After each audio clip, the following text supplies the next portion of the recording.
Have you ever felt like something you loved just wasn't the same anymore? Like it had stains all over it from the start, and no amount of scrubbing could make it shine again? That's what the Acolyte feels like with its female force agenda. A stain on Star Wars. Perhaps the biggest disappointment of all of this is the feeling that the franchise has lost its way. Instead of focusing on telling the best story possible, it seems to be more concerned with pushing a certain agenda. From the get-go, it seems Disney has forgotten the ABCs of storytelling. Somehow Palpatine returned.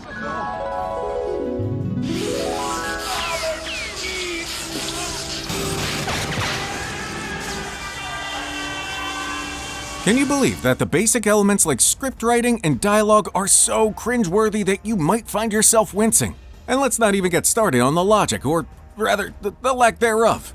Despite a budget of $180 million, the CGI of the Acolyte feels lackluster, the costumes are uninspired, and the sets are suffocatingly small. But what's even more baffling is the misuse of talent. Now, it seems Disney's priorities lie elsewhere. Could it be that they're more focused on ticking boxes for the ESG DEI compliance and hiring for shock value rather than skill? The evidence seems to point in that direction. And don't even get me started on the whole thread thing. Is it destiny or choice? Make up your mind, people. Leslye Head, the creator, is calling it the gayest Star Wars. Now, representation is great, but could this deliberate choice be alienating longtime fans? And what about the stars saying Star Wars is so gay already? Remember when The Force Awakens lit up the screens across the universe? Everyone was hooked, but then the rise of Skywalker felt more like a fall, and it all started with The Last Jedi, didn't it? Now, The Acolyte happens a century before the events of The Phantom Menace. If you don't know, it's a mysterious force wreaking havoc across the galaxy, leaving Jedi Masters in its wake. Our protagonist, Jedi Master Soul, is determined to unravel the mystery behind the chaos, but he discovers dark secrets and long-lost siblings that threaten to upend everything he thought he knew. This latest episode is all over the place. May and Osha, living with their witch moms in a woman-only group, apparently got conceived through the Force. Using the Force here, they call it the Thread, which is very different. Osha is itching to leave, but May's dead set on staying. When the Jedi show up to test them, Osha flips and wants to join them against her mother's wishes. May loses it, threatens Osha, and burns down the whole damn village, and looks like everyone's toast. Jedi Master Soul swoops in and saves Osha. They bolt, and May's left on a cliffhanger. Now, I'm about to tell you something that might just blow your mind. 2 women Jedi team up and they create Force babies. Yeah, you heard me right again. Force babies. I mean, seriously? That's where the Force comes from now? I guess if somehow Palpatine returned, somehow somebody made a baby out of the Force. It all started with murmurs of a new power, a force that defies tradition. Women harnessing the Force to create life itself. Now, if that doesn't shake the foundation of everything we know, what will? And then there's the chatter about Yoda's legacy. They're saying they might shatter it into 1,000,000 pieces. But aren't the Jedi supposed to be the guardians of peace and justice? Well, now they're painted as incompetent, their once noble order crumbling like ancient ruins. It's enough to make you question everything you thought you knew about the Force, or the Thread, or the something. Anakin, born without a father, was believed to have been conceived by the Force through his mother, Shmi Skywalker.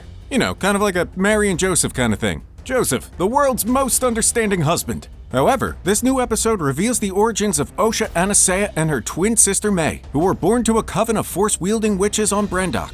Their births were connected to a power similar to what Darth Plagueis was rumored to possess, which could manipulate the Force to create life. The witches of Brandok, led by Mother Anastasia, lived in exile and hid their powers and beliefs from the Jedi stationed on Brandok. The Jedi discovered Osha and May just before their ascension ceremony, leading to a series of events that seemingly destroyed the Coven, with Osha leaving with the Jedi and May presumed dead. It's revealed that the twins were created by Mother Anastasia using the Force, conceived in Mother Coral's existing womb, a power considered unnatural and hidden from the Jedi. This revelation debunks the idea that Darth Plagueis or any Sith Lord was behind Anakin's conception. While Anakin's birth remains a mystery attributed to the will of the Force, the ability shown by Anastasia is limited to creating life in a female offspring within an existing womb. This distinction implies that Anakin's birth, as the prophesized Chosen One, was not influenced by Sith manipulation, aligning more with the Force's inherent ability to create life. Now, surprisingly, The Acolyte is getting a lot of love from some reviewers, but does it really deserve it? Many longtime fans aren't buying into the hype. They're feeling let down by the lackluster writing and the uninspired plots. Are we witnessing the slow decline of a beloved franchise like Star Wars, Marvel, and DC due to relentless mediocrity? But they need to answer a lot of questions. Did May's fire really kill the whole Coven? It's hard to say. We only see her holding a flame outside of Osha's room. We don't even see her set the fire. Maybe it spread and caused a big explosion, but why was Sol the only Jedi to rush back? Would the others really let women and children die? It fits with how the show portrays the Jedi, like the prequels, where they ignored slavery. Maybe Sol was already there for another reason. Could Karel be May's master? It's possible. But why did this episode feel so powerful without space fights and lightsaber battles? It's because of the moral complexity. Both the Coven and the Jedi are secretive religious groups that think that they are morally superior and need new members. Neither side is completely good or evil. They both do shady things, making the story more interesting. Showing the Jedi as always good is boring, and now the show portrays them as trigger-happy space cops. As for the question of whether the Force is female, the Force is still the same. A gender-neutral power anyone can use if they are sensitive to it. The Acolyte explores who is allowed to use the Force in the Star Wars galaxy. This isn't new, but we can see the hint of how they are trying to imply that the Force is female, but they have not explicitly said so. So does the Acolyte live up to the hype? That's the big question. Well, Star Wars is supposed to be our escape from reality, but it's hard to get lost in the stars when you're noticing the flaws. When even fans say the show is missing the mark, that's a big problem.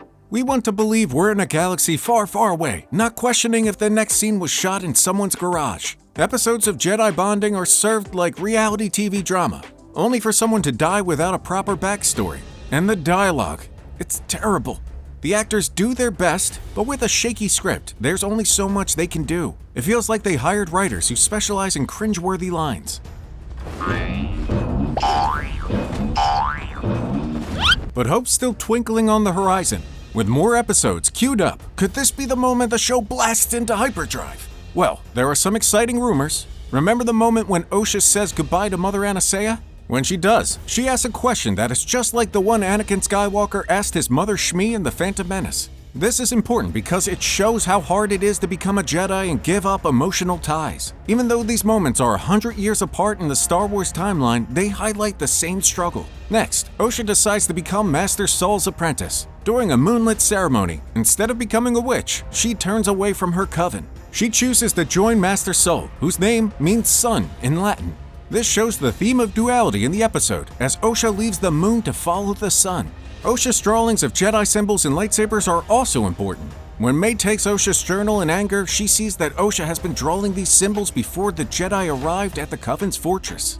This suggests that Osha might have seen glimpses of the future, showing her strong potential in the Force. Lastly, there's the mystery of Torben's eye scar. In Episode 2, Torben is shown with a bloody face and a missing eye. Since the episode is from Osha's perspective, we don't know how Torben was injured. These events at the fortress must have been more serious than what Sol tells Osha. This explains Torben's scarred face when he was introduced as a Jedi Master who felt guilty about what happened on Brendok. These moments in The Acolyte, Episode 3 really got me thinking about the future of Star Wars. And will they pull it off, or crash and burn? Only time will tell.